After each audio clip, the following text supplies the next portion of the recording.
Hello and welcome to Wisdom Trek. This is Guthrie Chamberlain and I'm your guide to wisdom and creating a living legacy. Thank you so much for joining us for our 7-day-a-week, 7 Minutes of Wisdom podcast.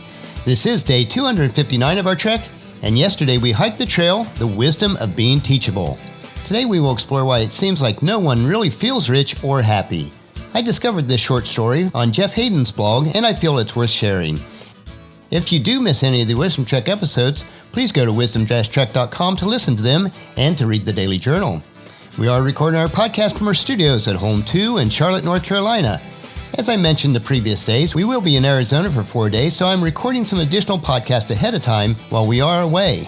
These treks may be somewhat shorter, as we will take quick daily treks out on some short trails.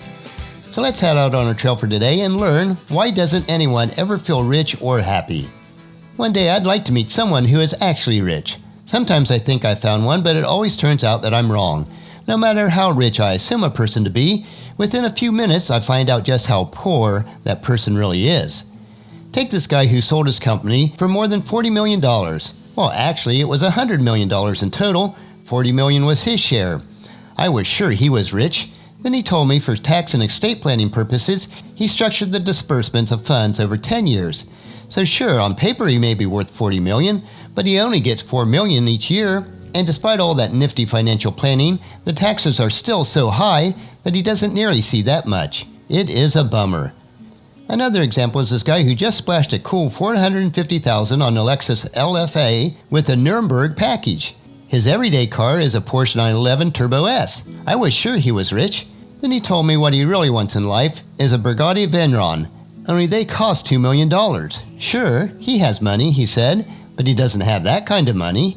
He thinks about it all the time and it bothers him. It's a bummer. Then there's this guy with a 110-foot yacht. Strictly speaking, it's a ship, not a boat, since it's big enough to carry several small boats and a couple jet skis on the platform at the stern. It also has a pool on it. I was sure he was rich. Then he told me about how expensive the yacht was just to own. Fixed costs like cleaning, upkeep, dock fees, and the crew run over 6 figures a year. And what about the expense of actually taking it for a cruise? He told me that just firing it up was so expensive, he sometimes has to think twice about whether to even take it out of the harbor. Now that's a bummer. And how about the story about the guy, and while I know it's somewhat cliche, but it's still true, started his company in his garage, financing it with credit cards and a loan from his father-in-law. A couple decades later, his company owns its building and a few more. He employs 500 people and generates tens of millions of dollars in annual revenue. He put his 3 kids through Ivy League schools and gave them significant seed money to start their own business. I was sure he was rich. Then he explained that he still has to work 60 to 70 hours per week and can take only 1 week of vacation a year. Sure, he would like to have more free time, but running the company of this size requires constant and total attention. Why, it could all go away in just an instant, he said. And then what would happen to his family? The very thought of this makes him shudder. Now this is a bummer. So I decided to set my sights at a different target. By definition, there can't be that many rich people. Maybe a statistical probability was the problem. So I decided to look for someone who was happy. After all, not everyone can be rich, but anyone can be happy. I thought I found one when I met an entrepreneur who had landed her first big customer. Not just a big customer, a truly enabling customer. One who made it possible for her to hire her much-needed employees, make long-delayed equipment purchases, and finally get her creditors off her back. I figured that surely made her happy. But she told me about how she hates to recruit and interview. And then actually having to supervise those employees on a daily basis, oh, that was more than she wanted.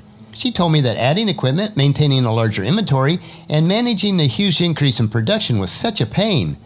Don't get me wrong, she told me, as she looked around to make sure no one overheard, but she often longed for the good old days when life was a lot simpler. It's kind of a bummer. Another example is a guy who, after years of putting out feelers, was finally invited to serve on a board of a well-known startup. The company has potential, he said, but it's not Twitter or Facebook or even fancy. Now serving on one of those boards would be really cool. He thought it would be fun, but it's just kind of a bummer. Then there was a gal who just bought a bigger house, and now is bummed because it takes so much work to clean it. Or the guy who just doubled his income, bummed because now his taxes are higher.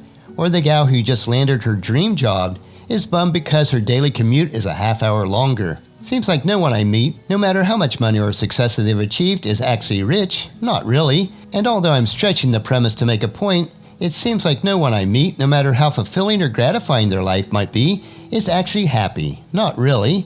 But that's okay. I'll keep looking. Someday I might find someone, and hopefully that someone is you. So we see the moral of this story is any time that we place our financial confidence and personal happiness on earthly resources, we will never have enough and never be happy.